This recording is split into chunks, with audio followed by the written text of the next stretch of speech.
In this video, I'm going to give you the exact framework and playbook that I've used over 50,000 sales calls to handle objections like time, money, think about it, partner, and even fear-based objections. I'm going to teach you how to understand the concerns versus the objections, how to pre-handle, how to see these things coming before they happen, how to actually pre-handle these in your pitch as well so that you reduce, not induce objections, okay? And then I'm going to show you exactly what to say, how to say it, when to say it, in what I consider to be the most comprehensive objection handling guide that I've ever seen on the interwebs, okay?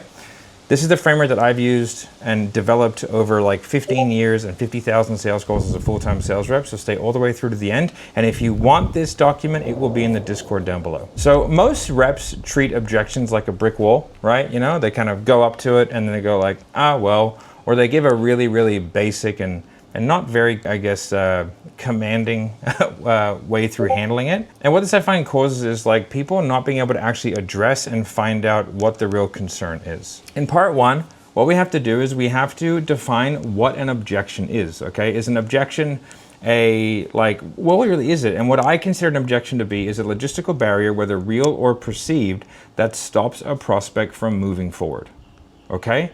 That's an objection. A concern is a simple question that just needs to be answered. And this is usually about proof or trust, or that there's just not a big enough gap that's been built. And like most people fuck these up because they go into like full-blown sales guy mode, and what they don't do is like actually answer the question. Well, that can mean a lot of things to a lot of people. When you say this, like, you know, it's kind of silly, okay?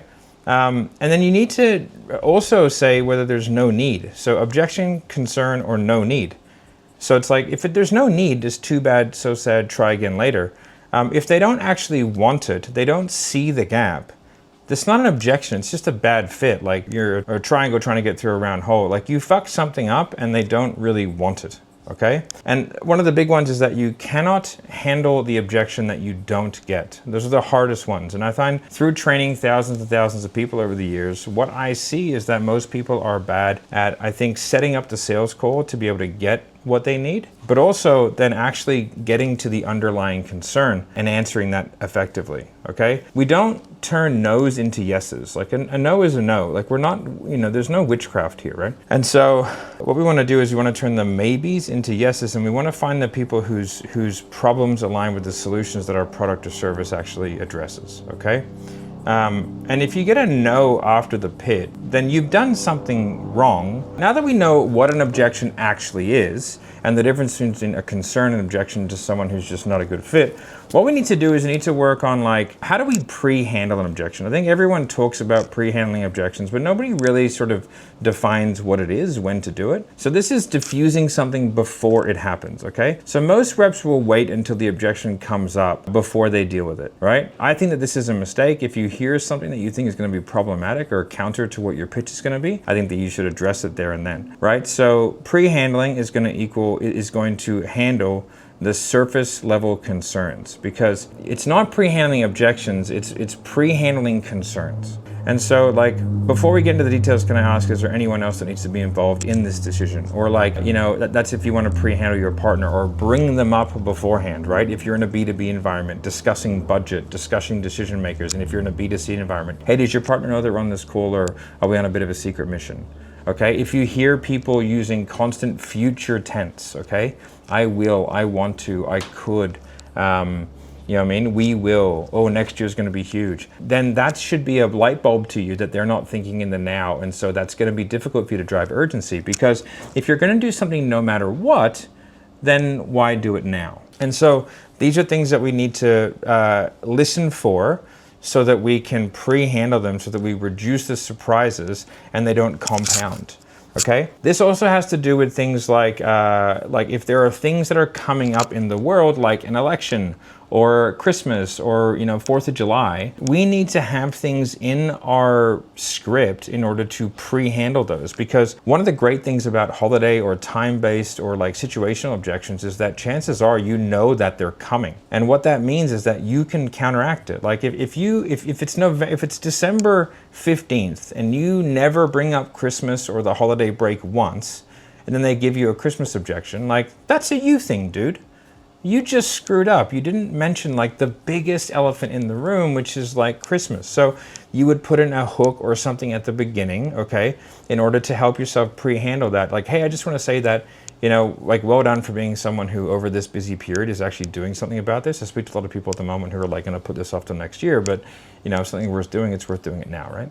Yeah, sweet. So now that's a super basic and transparent one, but it's a good sort of framework for you to use because you can edify and codify that person as someone who doesn't let that barrier become a thing. You can anchor that throughout the process, and then it's very difficult for that person to use that as the main excuse moving forward, okay? Part 3, okay? Which is, this is what you need to have in order to actually be able to handle an objection. I see a lot of objection handling content online, but what I never see is there's no point handling objections unless you have these key things there. Because you cannot handle an objection if 1, you do not know what they want. 2, you do not know what they are doing to get what they want. 3, what are the problems associated with the current way of doing things that they are using to get the outcome? 4, what are tangible goals and emotional drivers to drive the urgency to change? 5, okay, and stick with me, okay, because there's like 11 of these things. They need some sense of urgency to change their situation. Then they need what they want from a solution that solves the problem. So like if they want something that's totally out of the realms of what you can provide, you need to know that because that's going to be a huge obstacle, okay? They need to have a clear vision on the solution and the outcome of not changing. Okay, so a consequence. You need to have a clear presentation that outlines the value proposition of your product and service. You need to have an agreement that the thing you're selling would actually help to achieve the outcome. And they need to have the budget or resources to be able to afford said thing. Okay, without that, you're trying to wizard people into doing things that they shouldn't or can't do. And listen, I love handling objections. I've built a career of handling objections, but you have to have these things in place. Right? If you don't have these things, like if you don't know what they want, then you're not really going to be able to extrapolate out the problems associated with how they're currently doing things. If you don't know what they're doing to get what they want, you can't get all the problems associated with it. Then from there, you can't get the real solution and the real tangible and emotional drivers, okay, that's going to build the urgency in order to change, in order to want to change, to get the thing.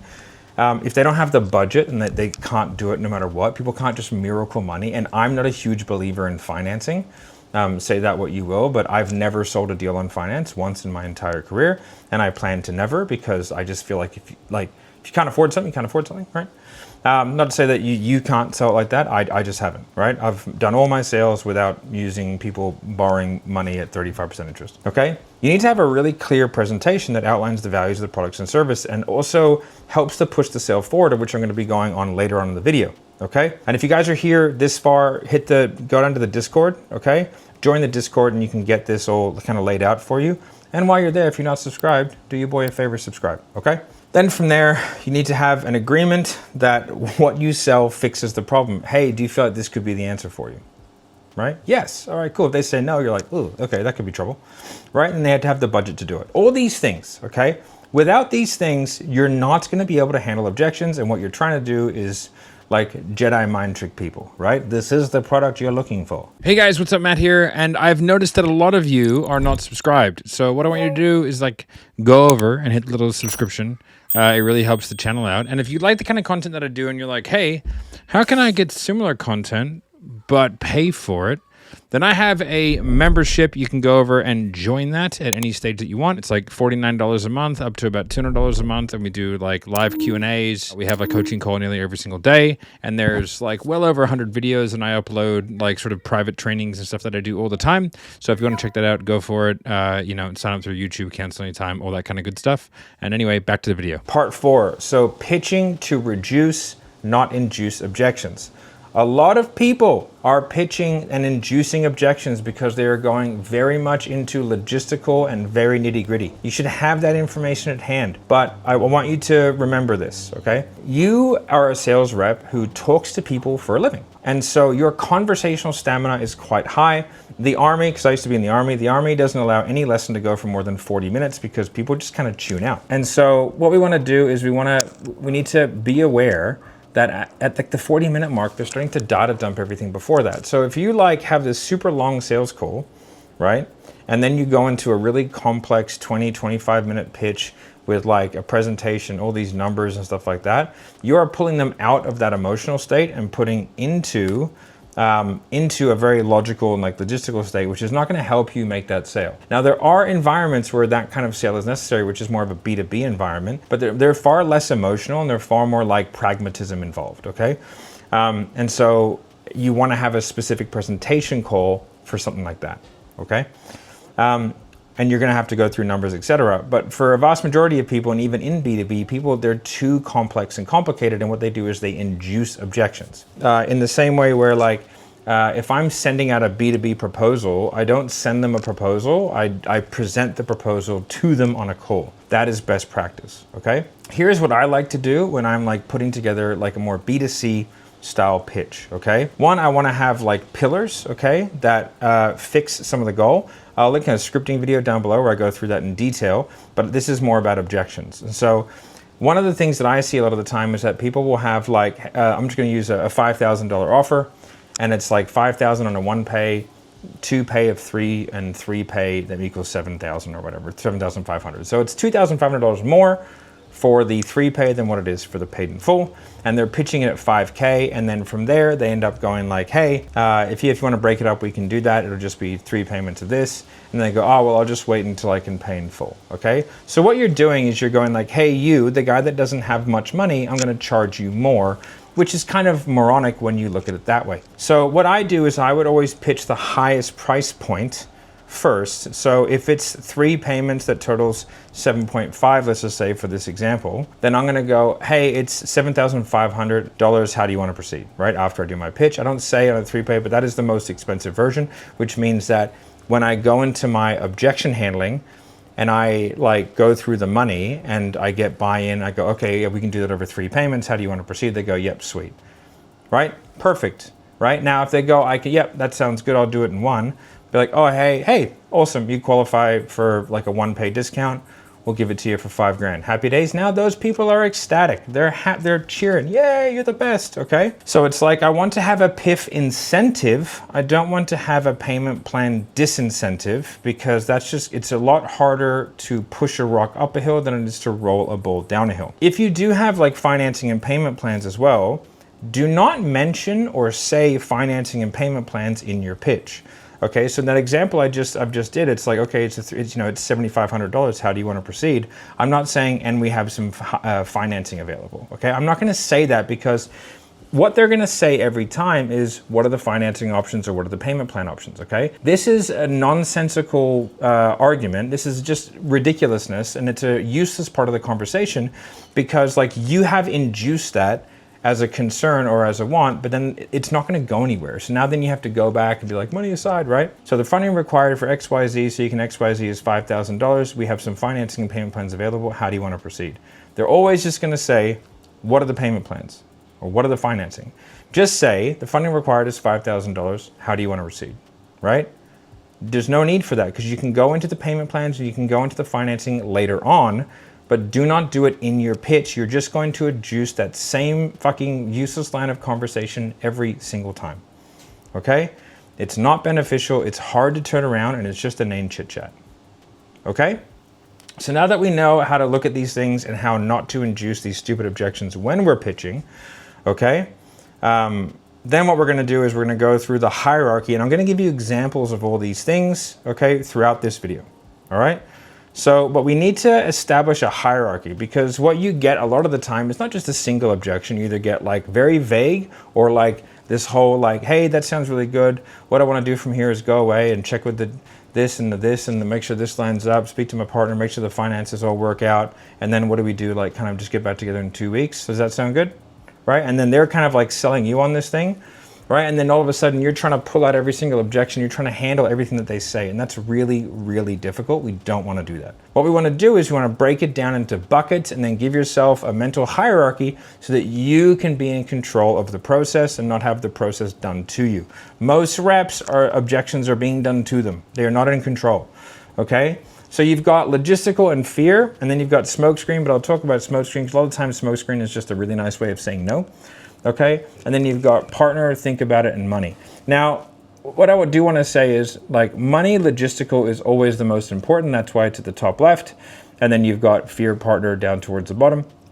Okay, but logistical is always first. So if they're saying I need to go check out my partner, then you're going to go logistical partner first. You're not going to go into any fear-based stuff. The reason being is because you have to assume that all things are genuine, and it doesn't mean that it's a lie. It just means that, like, it might not be a real objection, but they think it is in that moment. Okay, so logistical, money. If the logistical isn't sorted, then anything else after that is sort of irrelevant. Also, if they want to go and think about it, they're going to want to think about spending the money. If they're going to go and speak to their partner, they're probably going to speak to their money about spending the money. So it always defaults back to money regardless. So when you get a large blast objection, then you're better off just going to money anyway, right? So just default straight, and then my line is, well, money aside, do you feel like this could be the answer for you?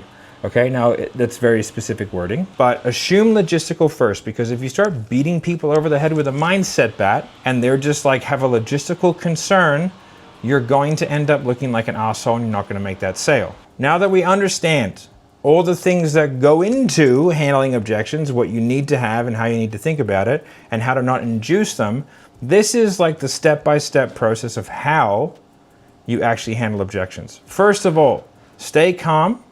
Do not get frustrated. It is totally normal to get a concern.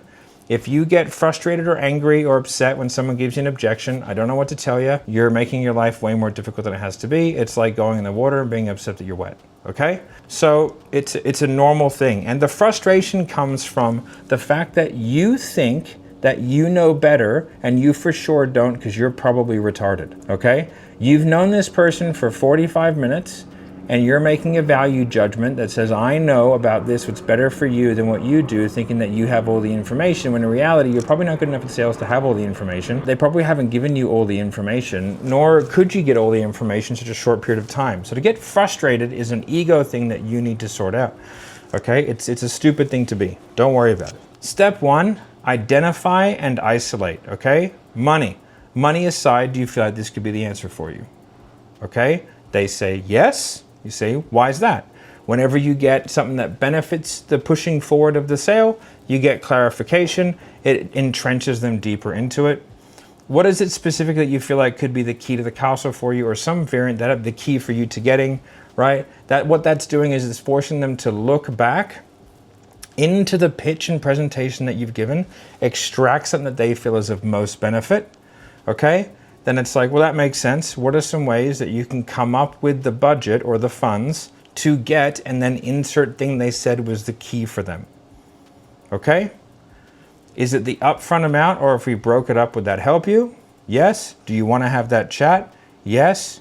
We could do 3 payments of X over X. Does that work within your current budget? Yes. Sweet. You'd be surprised how simple and easy that is, and how many sales you're constantly fucking up because you can't do that. It's identify and isolate, reaffirm the desire, solve the logistics, and then it's like, okay, if everything, and then if they don't then say yes, and you've handled all the logistical, then we can transition into fear and cycle through that, and we'll go through that, okay? But it's really, really simple. And here's an example of it happening. Okay, so part 7 is all about objection cycling. So I'll link a video here where you can see that.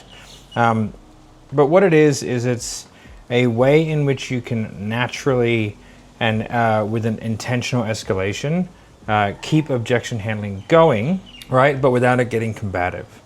And so it all comes back to a variation of the question, what do you need to do to put yourself in the best position to be able to achieve your goal? And then what you do is you like escalate in specificity, tonality, and time frame.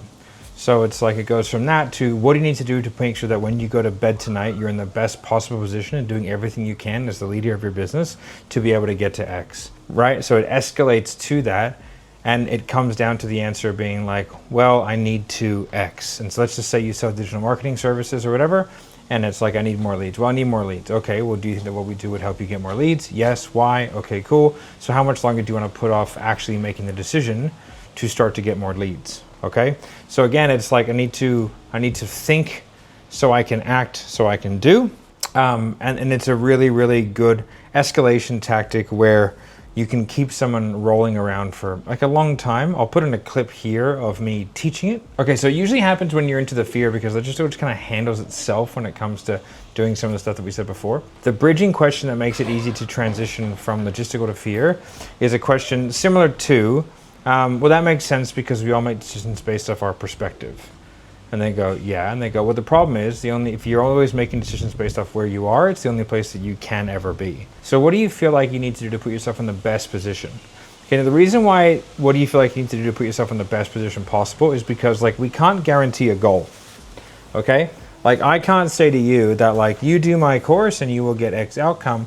All you can really decide is that doing the course puts you in the best position to be able to achieve said outcome. And that's not only from like compliance standards, but that's from like a reality standard. There's like, you can't guarantee anything. Like you just don't know. And you know, they could buy the course and be hit by a bus the next day, so like they're not going to achieve the goal. So, but all you can do is if you put yourself in the best position to be able to achieve the goal and you're doing those actions, then you have a much higher likelihood, or at least you have an opportunity to achieve said goal. If you don't do anything, the only thing that you can guarantee is that nothing will happen and nothing will change. You can't just like, you have to do stuff, right? And that's the same with anything. So if I was to take a person 600 pounds, massively overweight, and I was to take a triathlete and I was to swap their brains, that 600-pound body would start being a triathlete immediately because they would start doing things that triathletes do. So although you're not a triathlete until you compete in a triathlon, you have to be and act as a triathlete in order to be able to compete in a triathlon. It just makes sense. And in the same way where that triathlete body would start being an enormous fat shit. The reason being is because they would do the things to become an enormous fat shit, okay?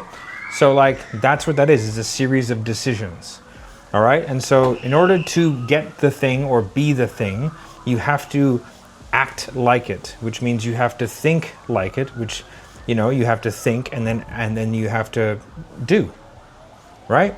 So that perspective frame is a way to be like, okay, the first thing we have to do is just shift your perspective slightly, because if you shift how you think, then you can shift what you're doing. But we don't want to, we have a transaction at the end. We don't want to make the decision about the transaction or even about the doing. We want to make that initial shift about the thinking. So if you agree that because we make decisions based on our perspective, and that's the only thing that you'll ever be, if that's the only thing you ever think of, then all we have to do is step one, get them to shift their perspective of thinking. So then what they can do is different, and then they can eventually transact with us. All right? So that's how that works, okay? And then we're going to use that reset question of what do you need to do to put yourself in the best position to be able to, okay? And then we just escalate that thereof. And that's how we keep someone in objection handling mode without it getting combative or weird, okay? So, to close off the loop, okay, the objection handling is not about clever lines, and it's not about word tracks. It's about having a repeatable and replicatable system that you can fall back on and never run out of things to say, okay? You need to collect the right information. You need to pre-handle early. You need to understand the hierarchy of objections. You need to be able to cycle through different objections and concerns without getting frustrated or weird. And then you can win the sale. And until you can do that, it's just not going to happen for you. So you can do all the courses in the world, but if everything doesn't kind of stack up and line up and the sales code doesn't do what it's supposed to do, objection handling is a waste of time. If you guys want the objection handling matrix that I've used and made and used on tens and tens of thousands of sales calls over the course of 15-year sales career, then it'll be in the Discord, which is in the link down below. All right, guys, I hope that was helpful. I'll see you in the next video.